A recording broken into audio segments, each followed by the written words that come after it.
Hello again.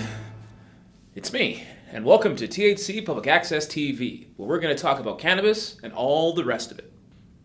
No phone lines today because today we have our first direct message. Seems like we're entering the 21st century with a bang, and a crash, and shattered glass at 2 a.m. All right, let's take a look. Okay, Leave Now says, your strain guide was good, thank you, but it wasn't comprehensive. There's a lot more cannabis types that you should cover. True, I think we can add a few more strains to our guide. So, let's do it. Cannabis strains part 2.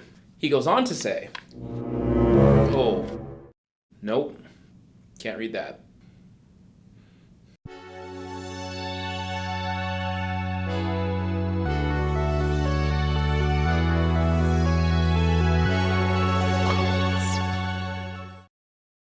We finished off part 1 with cookies, so let's dive face and hands first into cake. Why? Because cakes and cookies are very similar. Similar genetically and similar in terms of their effects. Cake strains tend to be indica-leaning hybrids, and the pioneer of this lineage is wedding cake.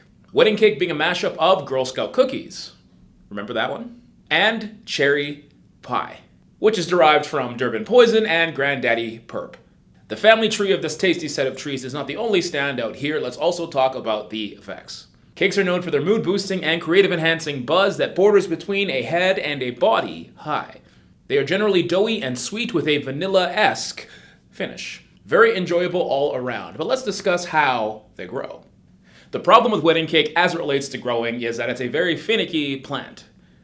A finicky grow with a very fast bloom. So wedding cake is generally for experienced growers who can handle the plant and can grow it over 6 feet tall and can get a text back. Who won't text you back? Who are you talking about?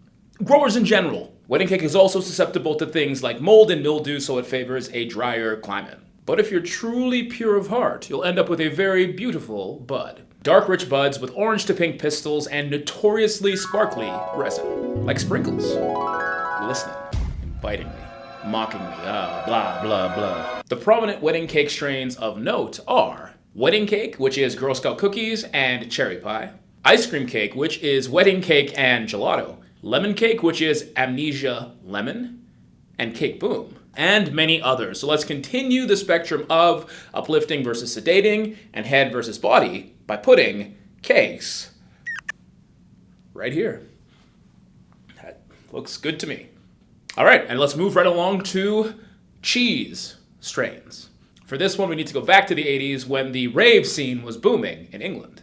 Rave music was the biggest thing to hit the island since, what, beans? Chips? Come on. Pasties? In 1988, Sam the Skunk Man, terrible name, Sam the Skunk Man bred some plants together and got the first cheese strain. He then bequeathed 2 clones of these plants to the alt band Exodus. And wherever the band went, the buds went, and it quickly took over the music scene. Blimey. Now what makes this strain unique? The first thing is, of course, the smell and taste. The lineage has a very strong projection and is very smelly like its skunk forefathers. It definitely has the typical cannabis smell, but it's as cheesy as a West Hampshire pudding. Cheesy smell and a savory umami taste. The effects are a combined head-body buzz with a dramatic increase in appetite. There's so many beans in there. The biggest issue a lot of growers have as it comes to cheese is actually controlling the odor. Your filtration system better be worth its salt because the smell can be that overpowering. Overpowering if you're growing the select cheese strains such as the original Exodus cheese, Royal cheese, and GH cheese. So let's put this British food where it belongs. And let's spread the cheese strain right here. Now listen up, here's a story about a lineage that lived in the 1970s. The original blue berry. The progenitor of blue strains. A blend of new and old world strains. This is a combination of Mexican, Thai, and Afghani landraces.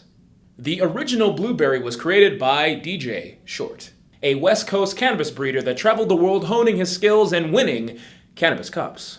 Now the original blueberry rocks some deep purple, red, and blue hues under the right light, and has a typical indica leaf and bud structure, with a berry and fruity aroma similar to real blueberries, but lacking the tropical qualities of something like a haze. Now if you're blue, cheer up. Stupid. The effects of blueberry strains are not only strong, but long-lasting. They are relaxing and strong, and even though the yield tends to be around average, the quality is a cut above, even for a beginner grower. Growers in general, the strain practically grows itself, what with the internet and all. And the children of blue include such notable strains as Blue Moonshine, Blue Mystic, Blue Velvet, the incomparable legendary Blue Dream, and Blue Star, which is a lot of star power for blue strains. Influential, impactful, and effective, let's put blue strains right here. Now for a classic daytime lineage, it's a nice day to start again. It's a nice day for a White Widow. White Widow strains and the lineages thereof have quite an interesting backstory. A backstory that revolves around legendary cannabis breeder Shanti Baba. In the 90s, Shanti Baba mixed two unlikely strains to get this new product. The Kerala strain, an indica from southern India, and the Mango Rose Sativa from Brazil. This led to the woody, herbal, and spicy White Widow. The eye-catching pale buds of White Widow don't take on color the same way other strains do as they mature. They are desaturated buds with shiny white trichomes and silver highlights, so White Widow is quite a sight to see. Also, the way the pistils and the leaves are, it kind of looks fluffy. Little puffballs, but still sticky. Looking so unique, you would assume this strain would take a lot out of a grower. But White Widow is fairly flexible. Easy to grow with the woody, spicy specimen giving a very pronounced effect. And what is the effect? It has strong euphoria, it's very talkative, and very creative. The hybrid is known for its mental energy and its body high.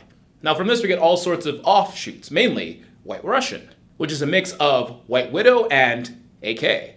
Blue Widow, which is a White Widow crossed with a blue strain, and others like White Rhino and Black Widow. And the progenitor, the White Widow, I think we can place that one right here. White Widow. Interesting. So, anonymous stranger, I hope that answers your question. If you'd like to know more about hazes, kushes, sours, diesels, we have our previous strain guide right here. Feel free to check out part 1 on our cannabis strains and lineages. All right, so that's it. Thank you for watching THC Public Access TV. I think they wrote a little bit more on that note. Oh. Yeah, they go on to say, I'm watching you. Watching and subscribing, I hope.